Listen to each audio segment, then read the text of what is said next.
이 시간 우리 함께 찬송하겠습니다. 찬송가 435장입니다. 찬송가 435장 나의 영원하신 기업, 우리 함께 찬송하겠습니다. 나의 영원하신 기업 생명보다 귀하다. 나의 갈 길 다가도록 나와 동행하소서. 주께로 가까이 주께로 가오니 나의 갈 길 다가도록 나와 동행하소서. 세상 부귀 아니람과 모든 명예 버리고 험한 길을 가는 동안 나와 동행하소서. 주께로 가까이 주께로 가오니 나의 갈 길 다가도록 나와 동행하소서. 어두운 골짝 지나가며 험한 바다 건너서 천국 문에 이르도록 나와 동행하소서. 주께로 가까이 주께로 가오니 나의 갈 길 다가도록 나와 동행하소서. 아멘. 기도하겠습니다. 하나님 아버지, 감사합니다. 우리의 인생길을 걷는 동안 아버지 하나님께서 늘 사랑과 은혜 베풀어 주신 감사합니다. 아버지 하나님, 어렵고 힘들더라도 아버지 하나님께서 변함없는 사랑과 은혜로 우리를 붙들어 주고 계심을 굳건히 붙잡고 또 믿고 하나님께서 기뻐하시는 믿음 올려드리는 저희 모두가 될 수 있도록 도와주옵소서. 사랑하는 모든 성도님들의 아버지 건강을 지켜주시고 아버지 하나님께서 생업과 사업장 위에 하나님께서 복의 복을 허락하여 주셔서 먹고 살아가는 것 아버지 하나님께서 다 공급해 주시고 마음의 평안함도 또 더욱더 큰 믿음으로 주님과 함께 힘있게 동행하는 믿음의 용사들로 자라날 수 있도록 은혜 베풀어 주옵소서. 오늘도 그 길로 힘있게 달려나아가라고 아버지 하나님의 음성을 저희 각자에게 들려주십니다. 주님의 말씀을 통해서 우리에게 들려주시는 음성 각자 붙잡고 오늘도 아버지 하나님과 기쁨으로 감사로 만족함으로 동행하는 저희들 될 수 있도록 도와주옵소서. 아버지 하나님께서 주신 말씀 주님께만 영광 돌립니다. 함께하여 주옵소서. 예수 그리스도의 귀하신 이름으로 기도합니다. 아멘. 하나님 말씀 사무엘상 9장 18절로 21절입니다. 사무엘상 9장 18절로 21절 제가 읽겠습니다.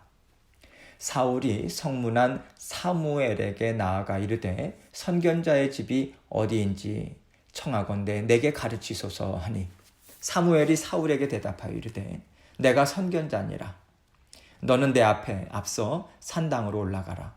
너희가 오늘 나와 함께 먹을 것이요 아침에는 내가 너를 보내되 너의 마음에 있는 것을 다 너에게 말하리라. 사흘 전에 이른 너의 암나귀들을 염려하지 말라. 찾았느니라. 온 이스라엘이 사모하는 자가 누구냐? 너와 너의 아버지의 온 집이 아니냐 하는지라. 사울이 대답하여 이르되 나는 이스라엘 지파의 가장 작은 지파 베냐민 사람이 아니니까. 또 나의 가족은 베냐민 지파 모든 가족 중에 가장 미약하지 아니하니까. 당신이 어찌하여 내게 이같이 말씀하시나이까 하니. 아멘. 하나님께서요 사울을 왕으로 세우는 것을 기뻐하셨을까요? 기뻐하지 않으셨을까요? 하나님은 기뻐하셨다는 것이 저의 생각입니다. 하나님께서 이스라엘 백성들의 마음을 좋지 않게 여기셨어요. 하나님이 왕이 되시기를 더 간구하고 바라는 하나님의 나라, 하나님의 참된 백성들이 되기를 하나님은 그들에게 원하셨습니다. 하나님은 이스라엘 백성들에게 세상의 흐름과는 완전히 동떨어진 나라를 이루며 살아가라고 말씀하신 것이 아니에요. 하나님은요, 다윗을 통해서 왕정체제를 이어가실 것을 이미 계획하셨습니다. 그럼에도 불구하고 그들은요, 하나님께서 원하시는 이스라엘의 모습이 무엇입니까?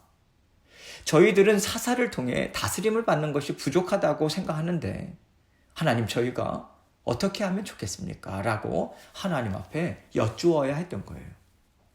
하나님의 뜻을 깨닫고요, 순종하고자 하는 모습이 없었다는 것에 대해서 하나님은 기뻐하지 않으셨던 거죠. 하나님께서 세상의 모든 나라들도 다스리고 계십니다. 하나님은요, 이방 나라들이 왕을 세워서 왕정 정치를 한다라고 하는 것이 옳지 않다고 하시는 것이 아닙니다. 하나님은 그 나라들에게도 그런 지혜를 주시고요, 그 나라들의 역사 또한 하나님이 이끌어 가셨어요. 그래서 이스라엘 또한 세상 가운데서 하나님의 뜻을 이루어가게 하실 것이지만 항상 사람의 역사나 인생의 주도권은요, 하나님께 있어야만 하나님이 보실 때 선하고 아름다운 것이 될 수 있는 것입니다. 그런데 지금 이스라엘 백성들은요, 이스라엘 나라의 주도권을 하나님께 내어 맡기지 않죠. 자꾸만 세상을 바라봐요. 세상과 맞추어서 살아가고자 하고요, 세상에게 주도권을 내어주는 모습을 끊임없이 보여주고 있어요. 이것이 하나님이 주인 되신 나라를 이루고자 하는 하나님의 뜻과 대치가 된다는 것을 하나님은 말씀하고 계시는 거예요. 그러나 하나님께서는 이스라엘 백성들의 연약함, 그들의 죄성까지도 들어서요, 하나님의 선하신 뜻을 막힘없이 넉넉히 이루어 가시는 전지전능하신 분이십니다. 그렇기 때문에 하나님은 이스라엘 백성들의 그 좋지 않은 마음에도 불구하고 그들의 원함과 뜻을 이루어 주세요. 그러면 이루어 주실 때, 그래 너희들이 결정한 거니까 어디 너희가 잘 사나 보자, 하나님께서 이렇게 하실까요? 그러면 좋은 부모님이 아니죠. 그것은 안갚음을 하고자 하고 복수심에 불타는 마음이지 죽기까지 사랑하시는 하나님의 심정이 아닌 것입니다. 하나님은요, 이스라엘 백성들의 생각이 옳지 않다고 하셔도 이미 하나님께서 그렇게 해주겠다라고 뜻을 세우시면요, 전심으로 자녀들을 정말 사랑하는 마음으로 그들에게 유익이 되도록 지혜와 능력을 베푸셔서 뜻을 이루어 가세요. 이것을 오늘 말씀을 통해서 하나님은 우리에게 보여주고 계신 거죠. 하나님께서 사울을 선택하셨습니다. 그리고 이제 사울을 사무엘에게 보내세요. 그리고 그 보내시는 과정을 통해서도요, 하나님이 일하셨구나, 이러한 사울이 자기 심중에 이러한 확신을 얻도록 하나님께서 그를 이끌어 가시는 것을 우리는 볼 수 있죠.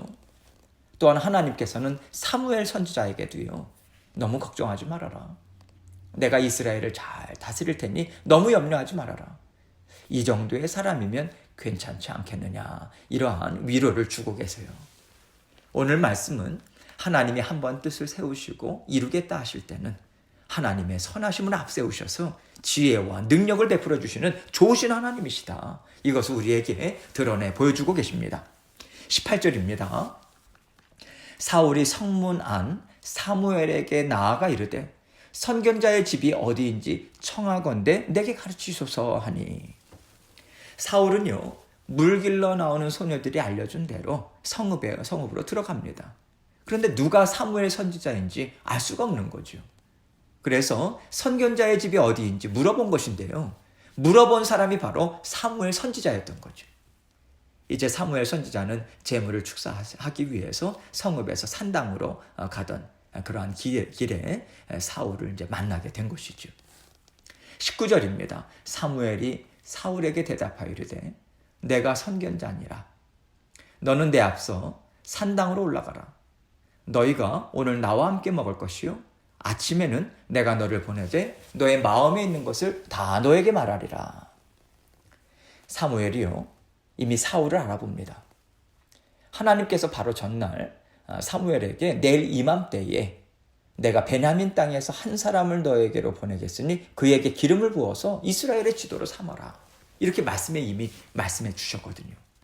그래서 사무엘은 하나님이 말씀하신 사람이 이 사람이구나, 그렇게 생각하고 이어지는 말씀을 보면요, 사무엘은 먼저 사울이 궁금해하는 것을 한 번에 다 얘기를 해줍니다. 하나님이 앞서가셔서 일을 이루셨고 나는 그 하나님의 음성을 듣는 선견자다. 그러니 너는 내 말이 하나님의 말씀인 것을 믿고 따라와라. 이런 확신을 주고자 하는 그의 의도가 담겨 있는 거죠. 그래서 사무엘은 사울에게 이렇게 말하고 있는 거예요. 내가 너가 찾고 있는 바로 그 선견자 맞다. 너는 내 앞서 산당으로 올라가라. 이렇게 말합니다. 사울을 지도자로 세우실 하나님의 뜻을 알았기 때문에요. 사무엘은 그 순간부터 그를 이스라엘의 지도자로 지금 예우하고 있는 거예요.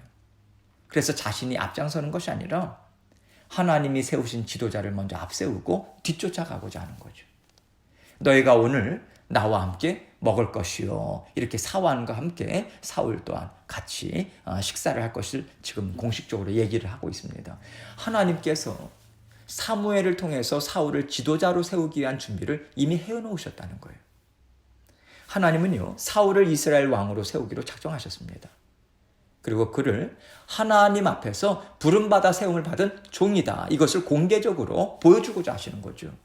중요한 것은요, 여기에는 너가 왕일지라도 내가 너를 세웠다는 것을 잊지 말아라. 이러한 하나님의 뜻이 담겨 있다는 것입니다. 사울이요, 이것만 놓치지 않았다면 그가 얼마나 위대한 왕이 되었을까요? 그에게 그렇게 해주실 하나님이셨던 거죠.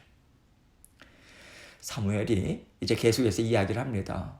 아침에는 내가 너를 보내되 너의 마음에 있는 것을 다 너에게 말하리라.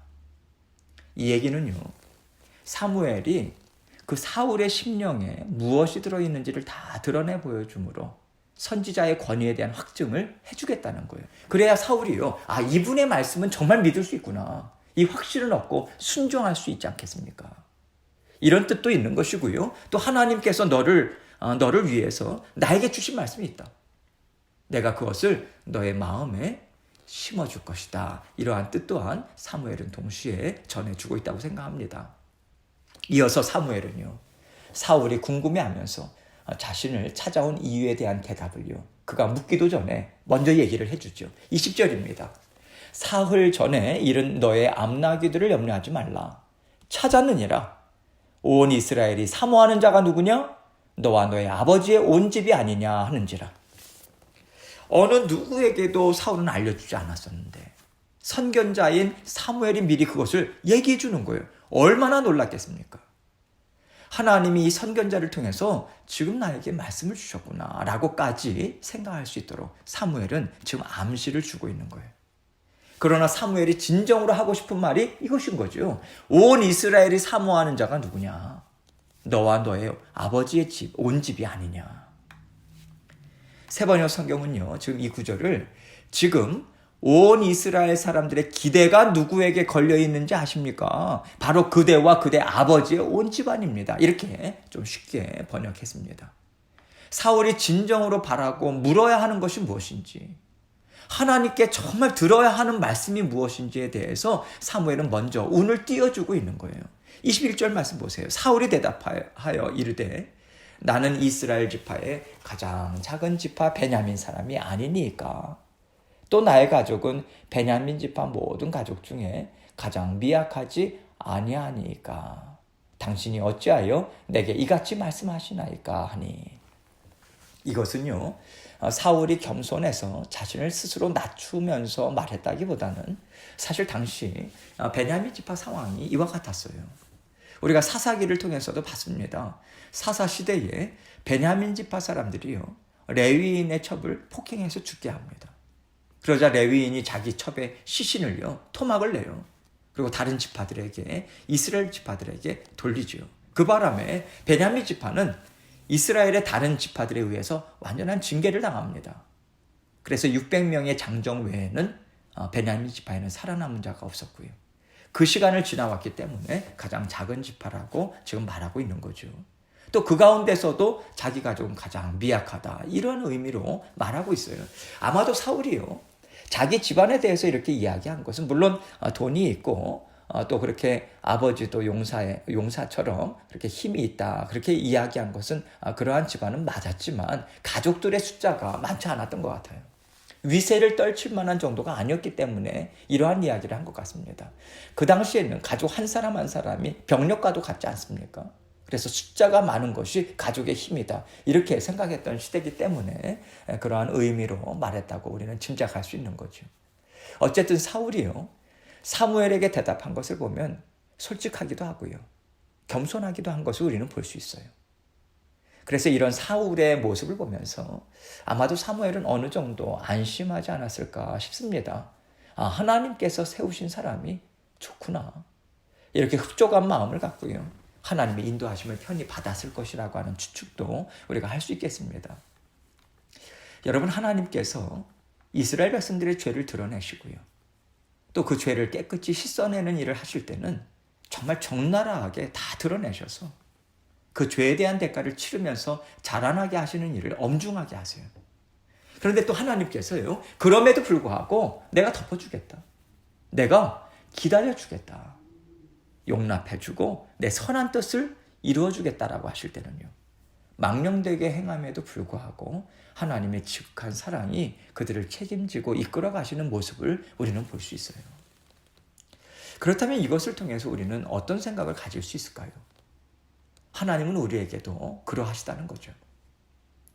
우리가 하나님 앞에 열심일 때도 있습니다. 어떻게 하면 하나님께 기쁨이 될까? 이것을 바라면서 하나님 앞에 여쭙고요, 그것을 위해서 나의 불편함, 나의 손해까지도 감수하면서까지 하나님의 선하신 뜻을 쫓아가고자 우리가 애쓸 때도 있어요. 그럴 때 하나님께서도 기뻐하시겠죠. 그런데요, 우리는 완전한 사람이 아니잖아요. 우리가 매 순간마다, 날마다 그렇게 하나님께 초점을 잘 맞춰서 살아간다면 얼마나 좋겠습니까? 그러나 우리는요, 그럴 수 없는 존재라고 하는 것을 성경은 증거하고 있고요, 우리 자신 또한 너무나도 잘 알고 있어요. 내 한쪽 마음으로는요, 하나님을 쫓기를 원합니다. 그러나 동시에 다른 한쪽에서는 내 육신적인 것을 놓기 싫어하는 부분이 언제나 우리를 뒤따라오고 있어요. 이것을 우리 스스로 잘 알지 않습니까? 그렇기 때문에 하나님께서는요, 우리가 그러할지라도 하나님은 우리를 용납해 주시고요, 우리에게 하나님의 선하심, 하나님의 능력이 많으심, 하나님의 사랑과 은혜가 크심을 드러내 보여줄 것을 우리에게 약속해 주세요. 그리고 하나님께서는요, 우리의 부족함과 연약함에도 불구하고 우리에게 크신 은혜를 베풀어 주시는 삶이 훨씬 더 우리 인생에 많다라고 하는 것을 경험하도록 인도해 주십니다. 혹시라도요, 지금 내 삶은 윤택하다, 육신도 건강하다, 나는 하나님의 일을 성실하게 하고 있다, 이러한 것들을 통해서 나는 하나님 앞에서 참 잘 살고 있어, 나는 하나님께 잘 순종하고 있어, 이것을 생각하신다면 이것이 바로 하나님께서 좋지 않게 보시는 우리의 연약함이고 부족함이라고 하는 것을 우리는 생각해야 합니다. 하나님께서 기뻐하시는 생각이 무엇인지 오늘 말씀이 증거하는 사울의 고백이 우리에게 보여주고 있어요. 하나님, 저는요, 이스라엘 지파 중에 가장 작은 지파 사람입니다. 하나님, 저는 그 중에서 가장 작은 가문에 속해 있는 사람입니다. 그 중에서도 저는 아무것도 아닌 존재입니다. 그런데 하나님께서 이렇게 영광스러운 일을 맡겨주시니 제가 몸둘 바를 모르겠습니다. 하나님, 감당할 수 있는 은혜를 날마다 베풀어 주십시오. 하나님, 오늘도 잘 감당하게 해주셔서 감사합니다. 하나님, 내일도 잘 감당하게 해주십시오. 여러분, 이러한 마음이 진정 겸손한 심령이 아니겠습니까? 그런데 우리가요, 내가 기도를 많이 해서, 내 믿음이 굳건해서 내가 오늘도 하나님의 뜻을 이루었고 하나님을 위해서 헌신하고 봉사하는 삶을 살았다, 여러분, 이렇게 생각한다면요, 우리는 많은 애를 썼지만 하나님 앞에서 아름답지 못한 마음을 함께 올려드린 것과 마찬가지라고 하는 것을 우리는 깨달아야 합니다. 그러한 삶을 살아갈 때 우리에게는 열매가 맺혀지지 않죠. 하나님께서 기뻐하시는 열매를 우리는 맺을 수 없습니다. 하나님의 선하심은요, 우리가 연약하고 부족할지라도 언제나 우리를 품어주세요. 우리에게 풍성한 은혜를 베풀어 주십니다. 그 은혜와 사랑 때문에 오늘도 우리가 예배를 드리고 또 오늘도 하나님 앞에 선한 뜻을 이루어가는 삶을 우리가 살아갈 수 있다라고 하는 것을 우리는 다시 한번 감사로 하나님 앞에 고백해야 하겠습니다. 그리고 더욱더 겸손한 심령으로 하나님, 저의 남은 인생도 책임져 주십시오, 이렇게 모든 것을 하나님 앞에 올려드리는 우리의 심령이 되기 원합니다. 오늘도 하나님께서 기뻐하시고요, 또 인정하시는 아름다운 고백 올려드리시고 하나님과 힘차게 오늘도 살아가시는 저와 여러분이 되시길 주님의 이름으로 축원합니다. 함께 기도하겠습니다. 하나님께서 이제 내일 저희에게 또 주의를 허락하십니다. 오늘 모든 성도님들 한 주간의 삶을 돌아보면서 하나님 주님 앞에 온전히 살지 못했던 순간들을 다 아버지 하나님 앞에 고백합니다. 깨끗이 주 예수 그리스도의 십자가의 보혈로 씻어 주옵소서. 회개하는 마음으로 주님 앞에 또 무거운 짐들 다 내려놓고 내일은 기쁜 마음으로 감사의 마음으로 하나님 앞에 예배를 올려드릴 수 있도록 그렇게 위해서 기도해 주시고 또 주의 몸 된 교회와 여러분 가정을 위해서 또 계속해서 기도하며 나아가도록 하겠습니다. 기도하시겠습니다.